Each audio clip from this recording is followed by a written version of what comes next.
London After Dark. At this time, the Columbia Broadcasting System brings you a special broadcast, Life in a Blackout in the capital of Great Britain. During the next half hour, you will be in various parts of London, a city which had 3 air raid alarms today, the nerve center of empire. There will be pickups from various points in London, accounts of work, yes, and of play in this great city of a nation at war. And so we turn you over to Columbia's staff in the British capital, and we take you now to London. The hub of the British Empire in wartime, seen through Canadian eyes, through English eyes, and through American eyes. London at work and at play, from the unceasing grind of England's war effort to the relaxation of the crowds off duty. Come with us round London after dark in wartime.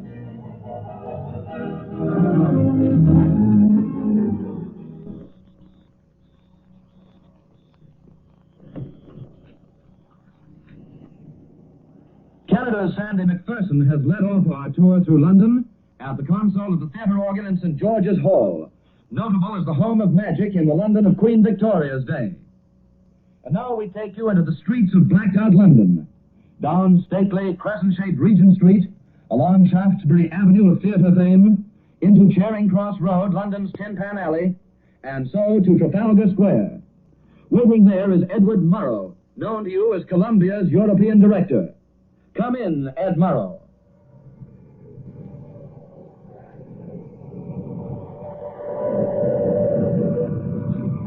This is Trafalgar Square. The noise that you hear at the moment is the sound of the air raid sirens. I'm standing here just on the steps of St. Martin's in the Fields. A searchlight just burst into action off in the distance. One single beam sweeping the sky above me now. People are walking along quite quietly. We're just at the entrance of an air raid shelter here, and I must move this cable over just a bit so people can walk in.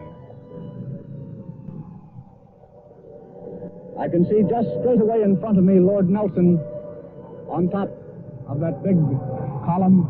There's another searchlight just square behind Nelson's statue. I'll just let you listen to the traffic and the sound of the siren for a moment.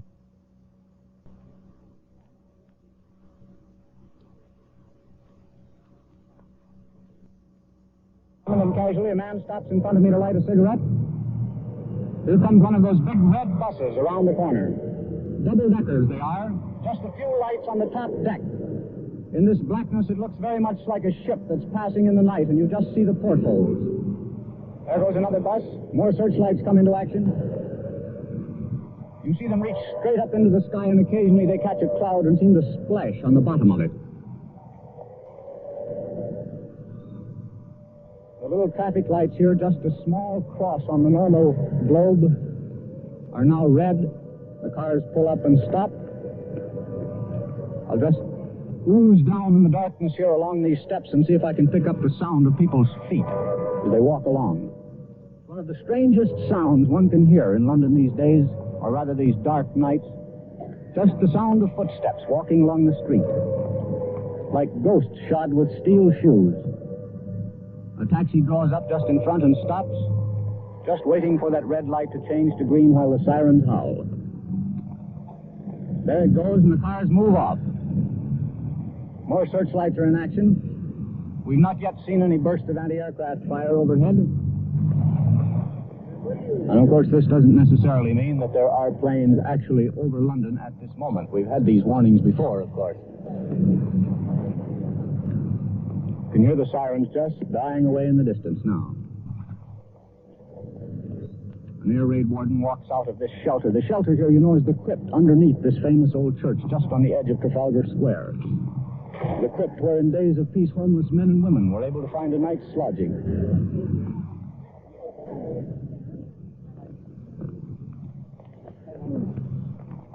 You can just hear now the steps of people coming up into this old church. And so, farewell Trafalgar Square.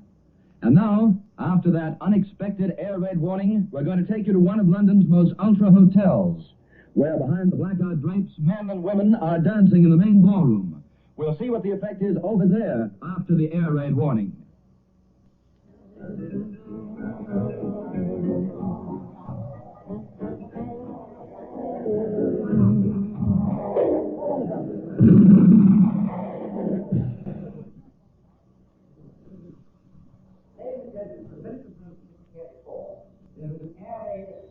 Now come. The witnessing yourself may. We are consenting to place on you.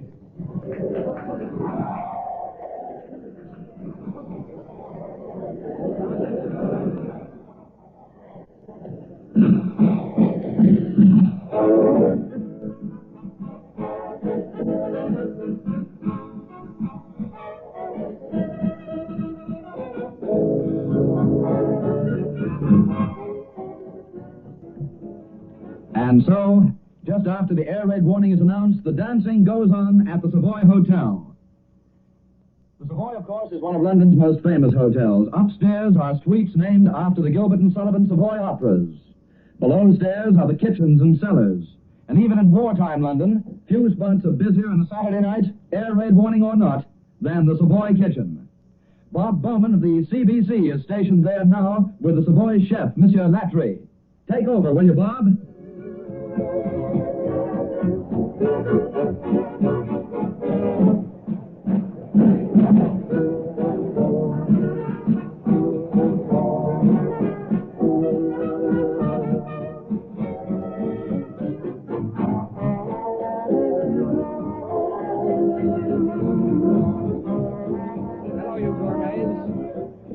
You now from the supper dance room down to the kitchen here, and what you're hearing is not excitement because of an air raid, but just the busy orders providing people with meals there. And of course, I'm sure you're all licking your lips because this kitchen, as probably a lot of you will know, is provided over by no less a person than Francois Latry, who's certainly one of the most famous chefs in the world. As a matter of fact, his culinary ability has brought him honors from many parts of the world. He's a Chevalier of the French Legion of Honor, and he also is a holder of the Order of the Cordon Rouge, which was established by Queen Mary. Well, tonight he's presiding over this white tile kitchen with its red floors, its battery of chefs, and flying black-coated waiters who are serving those people who are staying on right now, and still dancing upstairs. It's wartime, and we have rationing. Nevertheless, I don't think you'd notice any difference at all. The menu tonight includes 8 hors d'oeuvres, including caviar, 8 different kinds of meat and game, and nevertheless, I don't want you to think that we're living luxuriously, sort of out of keeping with the war effort. Printed in red letters on the menu is this sentence: by agreement with the Ministry of Food, only one dish of meat or fish or poultry may be served at a meal. Still, that's not a great hardship, is it, not to be able to have both fish and meat? And even at that, the genius of Mr. Latry comes into effect because he's designed marvelous croustas and plats de travail, as he calls them, which have a fish base and which can be served before the main course. Things like Crab Maryland and all that sort of thing. Well, here he is, Francois Latry, in his tall white cap. Francois Latry, one of the world's most famous chefs. I'm very happy to say hello to my friends across the Atlantic and to tell them we are well and food is plentiful. The war has not affected my cooking. Well, hasn't the war made any difference at all? Not at all. But not all London's enjoyment. These are dangerous days, wartime days, and not for an instant can the watch on London be relaxed, as, for example, the air raid warning we had a few minutes ago. And so, unobtrusively guarding the city as crowds go home, or as people sleep, or night workers start their shift in armament factories, anti-aircraft guns are posted, searchlight batteries ready in an instant to pierce the sky. Somewhere in London at this very moment, Raymond Glendenning of the BBC is stationed at an anti-aircraft gun post, and we'll hear from him now. Well, here, standing as I am beside the command post of an anti-aircraft battery somewhere in London, I'm able to give you a picture of Britain at war, Britain in action. Beside me at the moment are many khaki-clad figures, all with steel helmets and with their gas masks at the alert. Just over 10 minutes ago, the siren sounded, warning the civilian population that an air raid was in progress. Before that, the alarm had been given here, and men had rushed from the huts where they were sleeping to their posts, manning the 4 guns, each in its own emplacement, and this central control point. The working of an anti-aircraft unit is entirely done from the command post. The instruments are on either side of us. As I stand here, just beside me is the spotter of the identification telescope, which is first able to locate the plane in the beams of the searchlights. At the moment, our actual enemy planes are no longer in our vicinity. We heard the drones from overhead, but they seem to have gone away from us now to the northward. And at the moment, the spotter is only using a pair of binoculars. As soon as the searchlights, which about a few seconds ago were zigzagging across the sky, stabbing in all directions a myriad shafts of light looking for those enemy planes, they've all gone out one by one as the plane has passed on its way, and we're left here with the men just on their incessant vigil. This is just one of the pieces of practical turnout that they do at any time during the 24 hours and have been waiting to do at any time since this war started. Now, beside me is this spotter identification telescope, which as soon as the searchlights will get onto an enemy plane, will locate it. From that will be called the bearings and the angles of sight, which will enable a remarkable machine called the predictor in the left pit to get onto the plane, follow the target, and locate the guns. Now, here is the command from the GPO, who is the gun position officer. The predictor works its way around. The men are all standing at attention, and now in this dim light I can see the 4 long tapering gun barrels snaking round till they come to the required bearing, which is in the direction of the expected enemy. Beside me, the height-finding apparatus, which this time is on my right, and the pit on my right, is now calling out the height at which the enemy is expected to come.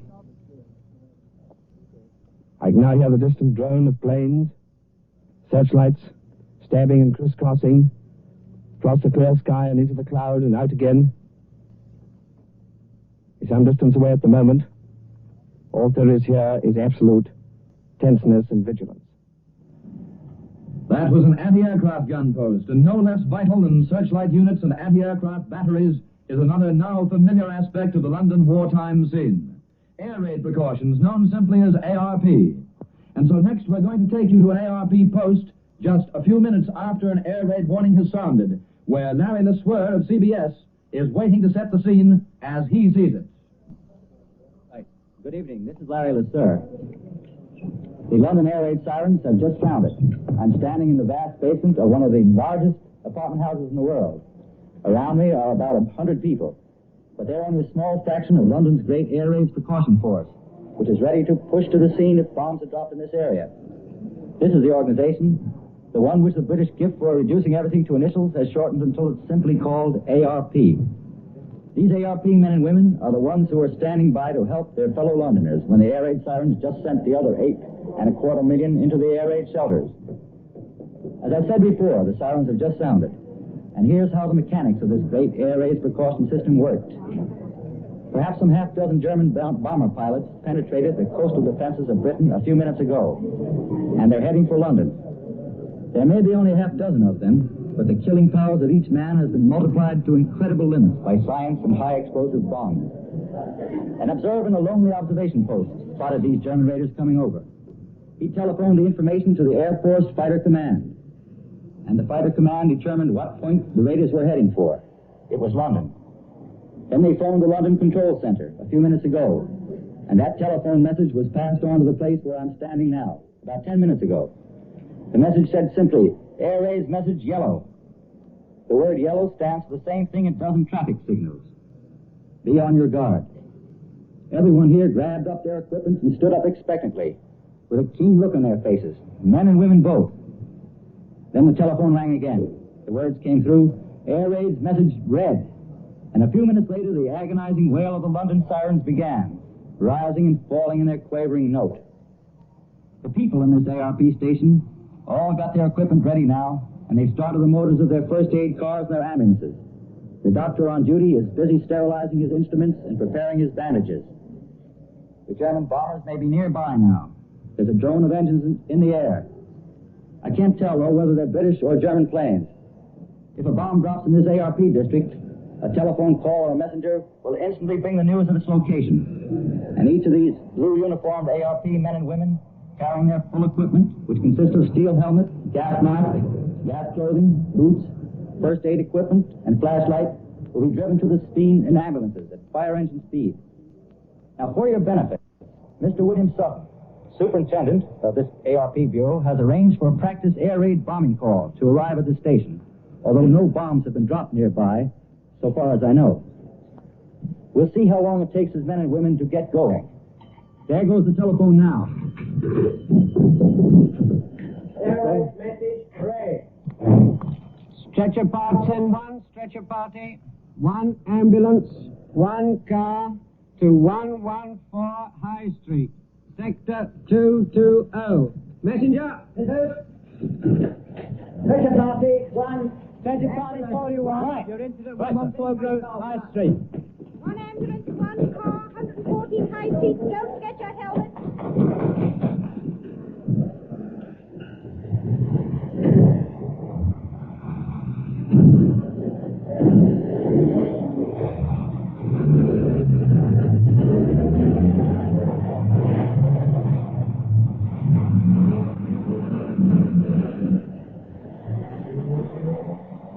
They're all in the cars now. They're out of the station already. They've gone. Well, you've just heard the way that 2 vital spots in London's defense system reacted to an air raid warning. But now, let's get back to the bright lights, away to the west, to the Hammersmith Palais, London's giant dance hall. We'll see what's happening out there now that the sirens have sounded, and we'll see it and hear it from Columbia's Eric Sevareid, who's standing with his portable microphone in the thick of the crowd.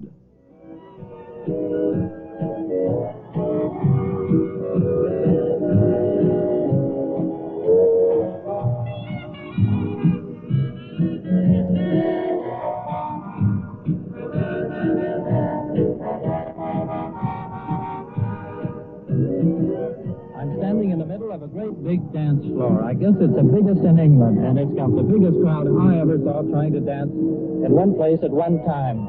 There are 1,500 people in the place at the moment. It's 15 minutes before midnight, and that's the wartime closing hour for Saturday night. There was an air raid alarm, as you know, 15 minutes ago. The orchestra leader simply announced they'd go on playing if the crowd wished to stay, and I don't think more than a half a dozen people have left. They simply put up a big cheer and went on with their song. Eddie Carroll's orchestra is playing a song called A Nightingale Sang in Berkeley Square. This crowd loves this song, and judging from the last one, that I should owe Johnny. We're a long ways from Berkeley Square. We're a 6-penny bus ride from the heart of London. They come here by bus and subway. This is not Mayfair. Nobody comes here to be seen or to see. They come to dance for the pure pleasure of dancing. And any American who thinks the British are a phlegmatic race should see them dancing around me here tonight.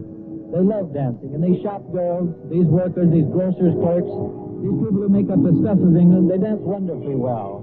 They're not all English by a long ways.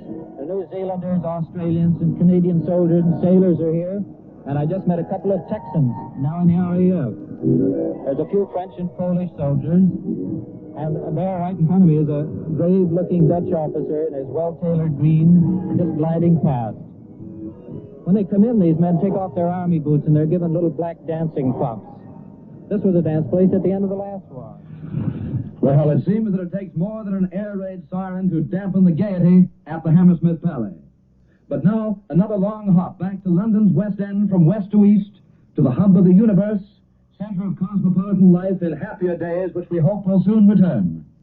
We're taking you to London's heart of hearts, where on a balcony, stories about Piccadilly Circus, Vincent Sheehan of CBS is standing to describe Piccadilly after an air raid warning.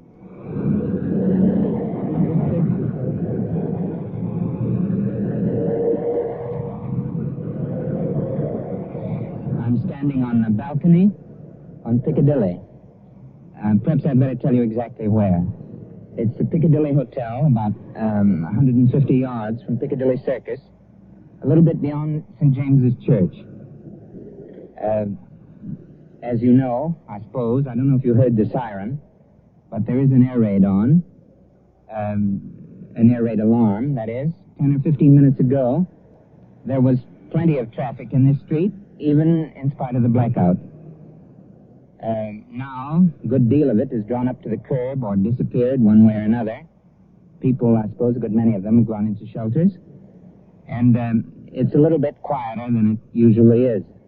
Even in spite of the blackout and these alarms, which people in the center of London don't usually hear much of, Piccadilly is still the center of the shopping and the theater and cafe and restaurant life of London.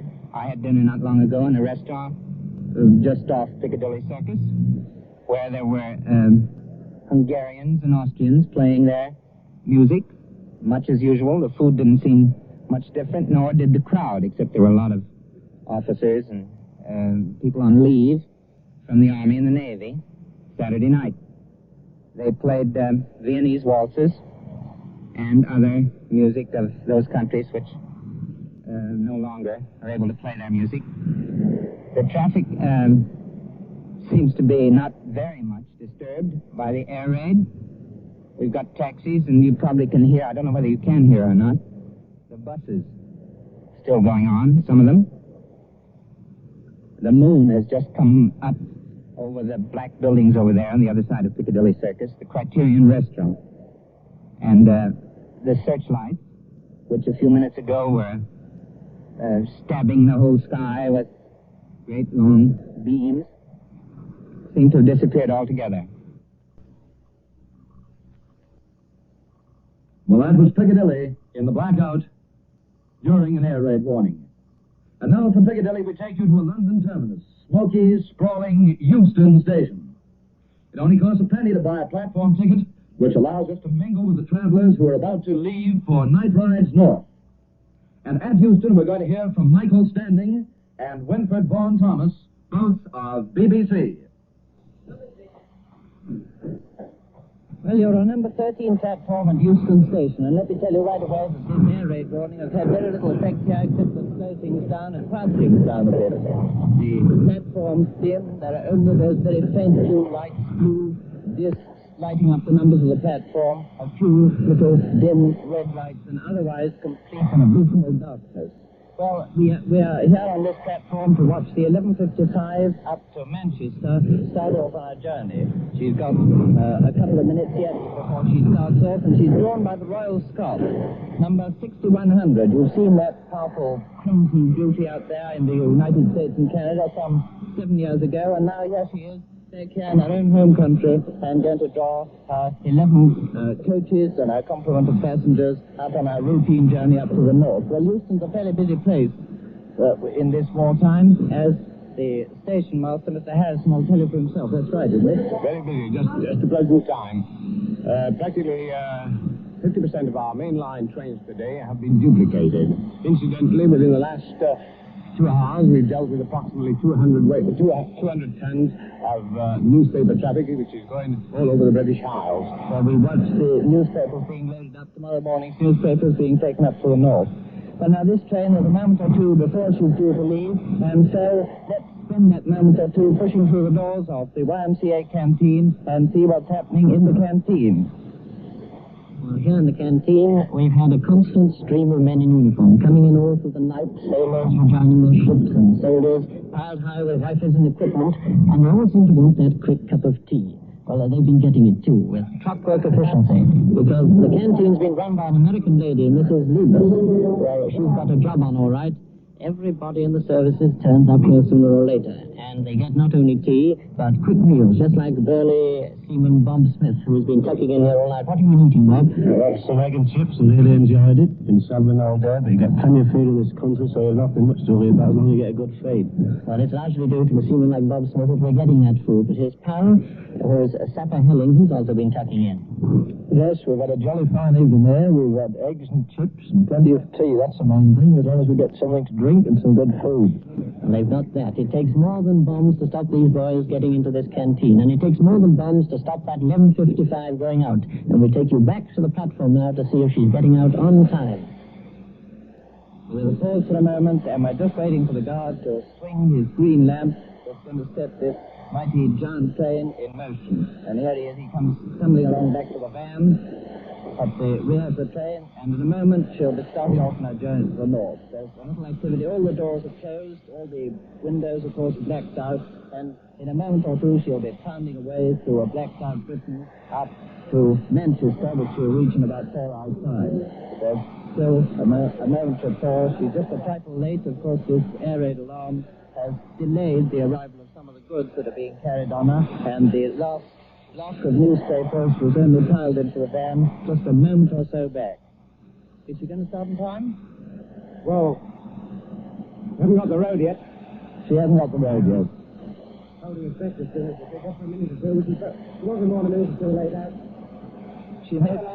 She may be a moment or two late, but at any rate, you'll see there goes the whistle. I don't know whether we've got time to see how that chap out. I don't think we have, but Well, seems the only effect of that air raid warning at Euston Station was to make a train a couple of minutes late. And now to our final port of call. Standing in the shadow of the cenotaph monument to the fallen of the last great war is someone who needs no introduction to you wherever you may be. To close our tour of London after dark and London in an air raid warning, J.B. Priestley. I'm sitting at an open window in Whitehall. The roar of traffic has dwindled to the few noises that you probably hear because, of course, of the air raid warning.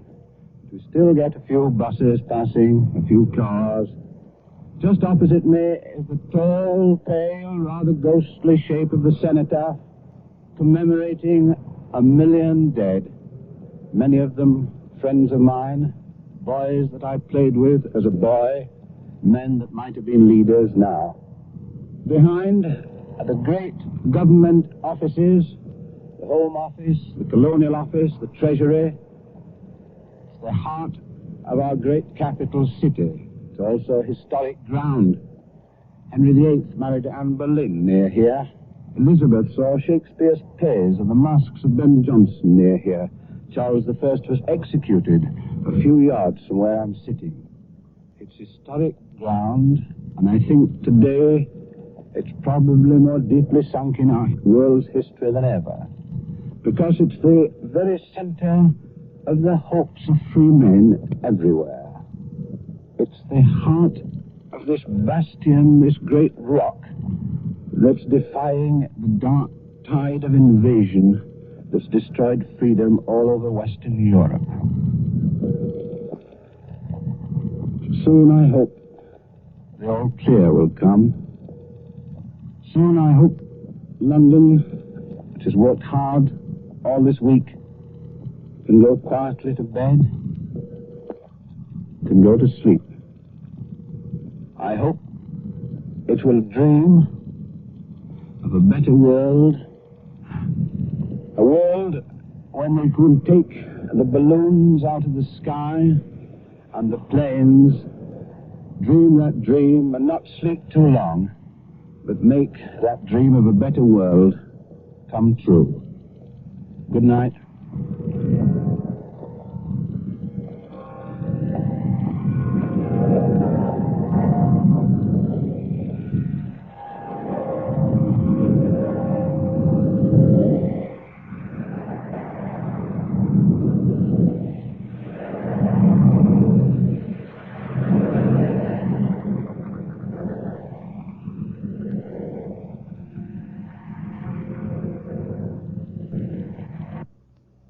That's London after dark. London in the blackout. London in the midst of an air raid alarm. The world's largest city at midnight, with air raiders in the vicinity. As this broadcast opened a half hour ago, the sound of sirens was heard. London's fourth air raid alarm of the day. Sirens wailing and descriptions of searchlight beams fingering the sky. You were taken from point to point in this London under alarm. The defenses of London were manned, but the nightlife continued, and the dance bands played on. The CBS staff in Britain and the British Broadcasting Corporation brought you the eyewitness story of this city at war. This is the Columbia Broadcasting System.